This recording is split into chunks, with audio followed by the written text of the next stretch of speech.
بسم اللہ الرحمن الرحیم۔ ہمارا آج کا موضوع ہے کہ رمضان المبارک کا کس طرح سے استقبال کیا جائے۔ نبی کریم صلی اللہ علیہ وآلہ وسلم اور آپ کے صحابہ کرام رضوان اللہ علیہم اجمعین کس طرح سے رمضان کا استقبال کرتے تھے اور ان کے کیا معمولات تھے، اور ہمیں رمضان سے پہلے اس کے استقبال کے لیے، اس کو ویلکم کرنے کے لیے کیا کرنا چاہیے۔ حضور نبی کریم صلی اللہ علیہ وآلہ وسلم رمضان کے آنے سے پہلے اپنے صحابہ سے سوال کرتے کہ کون تمہارا استقبال کر رہا ہے اور تم کس کا استقبال کر رہے ہو۔ حضرت عمر فاروق رضی اللہ تعالی عنہ نے عرض کی، یا رسول اللہ، یا حبیب اللہ، یہ فرما دیجئے کہ کیا وحی اترنے والی ہے یا جنگ ہونے والی ہے؟ تو نبی کریم صلی اللہ علیہ وآلہ وسلم نے فرمایا، نہیں، بے شک اللہ ماہ رمضان کی پہلی رات ہی تمام اہل قبلہ کو بخش دیتا ہے۔ سبحان اللہ۔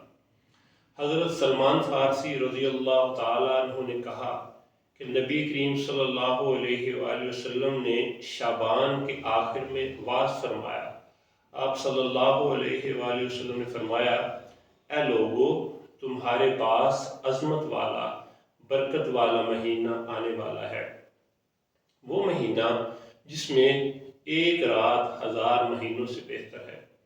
اس کے روزے اللہ تعالیٰ نے فرض کیے اور اس کی رات میں قیام کرنا یعنی نماز پڑھنا تطوع یعنی نفل قرار دیا ہے، اور جو اس میں نیکی کا کوئی کام کرے تو ایسے ہے جیسے اور کسی مہینے میں فرض ادا کیا، یعنی جو آپ نفل اس مہینے میں ادا کریں گے وہ فرض کے برابر ہو جائیں گے، اور اس میں جس نے فرض ادا کیا تو ایسا ہے جیسے اور دنوں میں 70 فرض ادا کیے۔ سبحان اللہ۔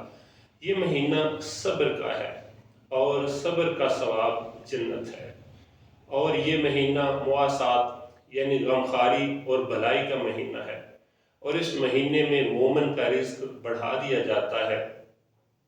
جو اس میں روزہ دار کو افطار کرائے اس کے گناہوں کے لیے مغفرت ہے، اور اس کی گردن آگ سے آزاد کر دی جائے گی، اور اس افطار کروانے والے کو ویسا ہی ثواب ملے گا جیسا روزہ رکھنے والے کو ملے گا، بغیر اس کے کہ اس کے ثواب میں کچھ کمی ہو۔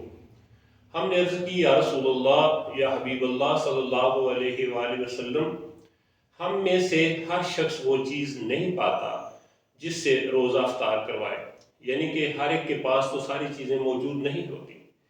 تو حضور نبی کریم صلی اللہ علیہ وآلہ وسلم نے فرمایا، اللہ تعالیٰ یہ ثواب اس شخص کو دے گا جو ایک گھونٹ دودھ یا ایک کھجور یا ایک گھونٹ پانی سے کسی کو افطار کرائے، اور جس نے روزہ دار کو پیٹ بھر کر کھانا کھلایا اس کو اللہ تعالیٰ میرے حوض کوثر سے سراب کرے گا کہ کبھی اس کو پیاس نہیں لگے گی۔ سبحان اللہ۔ یہاں تک کہ جنت میں داخل ہو جائے گا۔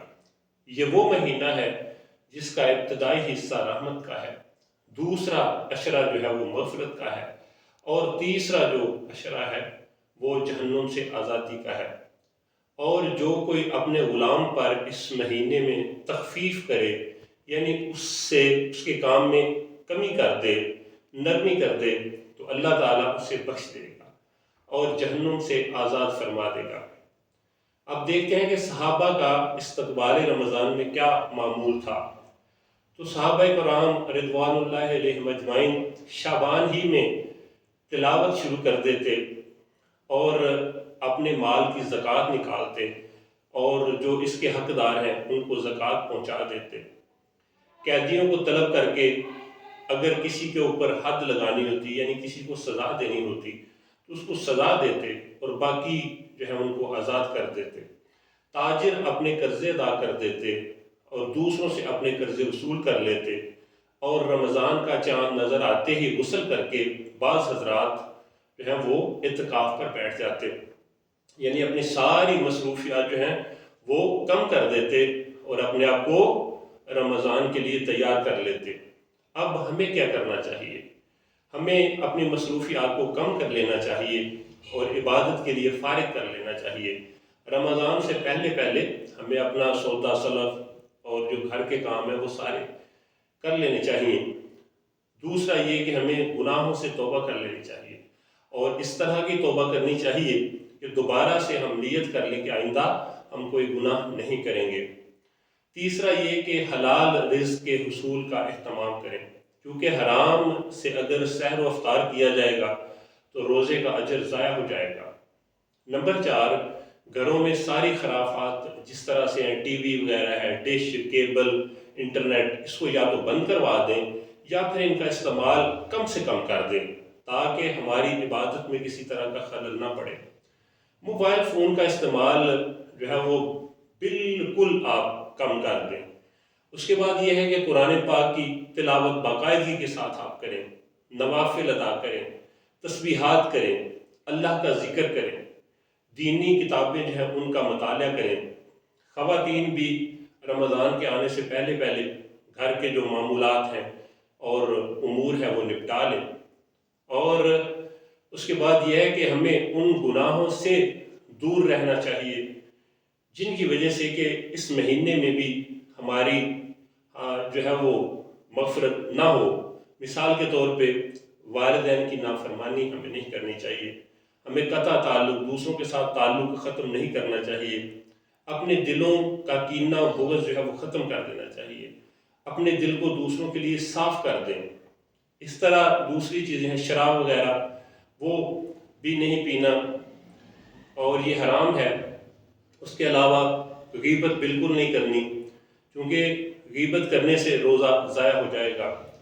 اپنے آپ کو جھوٹ سے دور رکھیے، اور آپ جو ہے وہ بالکل اس مہینے میں غصہ آپ نے نہیں کرنا، آپ نے دوسرے لوگوں کو معاف کر دینا ہے، کیونکہ رب تعالیٰ فرماتے ہیں کہ دوسروں کو جو معاف کر دے، نبی کریم صلی اللہ علیہ وآلہ وسلم نے فرمایا کہ تو رب کے بندوں کو معاف کرو، اللہ تجھے معاف کر دے گا۔ اسی طرح سے آپ نے جو دوسری چیزیں کرنی ہیں وہ ہیں کہ آپ نے نماز ذوق کے ساتھ پڑھنی ہے۔ ویسے تو آپ صبح سارے لوگ اٹھتے ہیں، اگر تھوڑی دیر پہلے اٹھ جائیں گے تو آپ تہجد کی نماز بھی ادا کر سکتے ہیں، کیونکہ نبی کریم صلی اللہ علیہ وآلہ وسلم نے فرمایا کہ جو شخص تہجد کی نماز ادا کرتا ہے اللہ تعالیٰ اس کو دیکھ کر مسکراتا ہے۔ سبحان اللہ۔ اس کے علاوہ یہ ہے کہ آپ زیادہ سے زیادہ وقت جو ہے وہ مسجد میں گزاریں، مسجد کی صفائی کریں، دوسرے لوگوں کے ساتھ تعاون کریں، ان کی مدد کریں، اپنے بچوں کو قرآن پاک سکھائیں اور قرآن پاک سے محبت کا ذوق دلائیں۔ اللہ تعالیٰ کا خوف اپنے دل میں پیدا کریں، تقوی پیدا کریں، اور دینی مسائل جو ہیں ان کو آپ سیکھیں، چونکہ یہ صرف علماء کی ذمہ داری نہیں ہے، ہم میں سے ہر ایک کی ذمہ داری ہے کہ وہ دینی مسائل سیکھے۔ اس کے بعد یہ ہے کہ آپ دعائیں لگاتار کریں، معمول بنا لیں، اپنی عادت بنا لیں، اللہ تعالیٰ سے دعائیں کریں۔ اس طرح سے آپ جو لوگوں کے ساتھ ملاقاتوں کا سلسلہ ہے وہ بھی بالکل محدود کر لیں اور اپنے آپ کو عبادات کے لیے وقف کر لیں۔ اور آخر میں یہ ہے کہ آپ کم کھانے کی عادت ڈالیں، کیونکہ لوگ جو ہیں بعض ہم نے دیکھا کہ رمضان میں عام روٹین سے بھی زیادہ کھاتے ہیں، تو پھر یہ مقصد جو ہے وہ اس کا ختم ہو جاتا ہے۔ آپ کو بجائے اس کے کہ بیماریاں آپ کے جسم سے ختم ہوں، آپ کو اور زیادہ بیماریاں لگنے کا امکان ہوتا ہے۔ اس کے ساتھ ساتھ آپ چھوٹی چھوٹی قرآن پاک کی جو صورتیں ہیں وہ زبانی یاد کر لیں، آپ صدقات کریں اور بچوں کو روزوں کی عادت ڈالیں، لوگوں کے ساتھ تعاون کریں اور محبتیں بانٹیں۔ اللہ تعالیٰ ہمارے اوپر اپنا رحم فرمائے، اپنا کرم فرمائے۔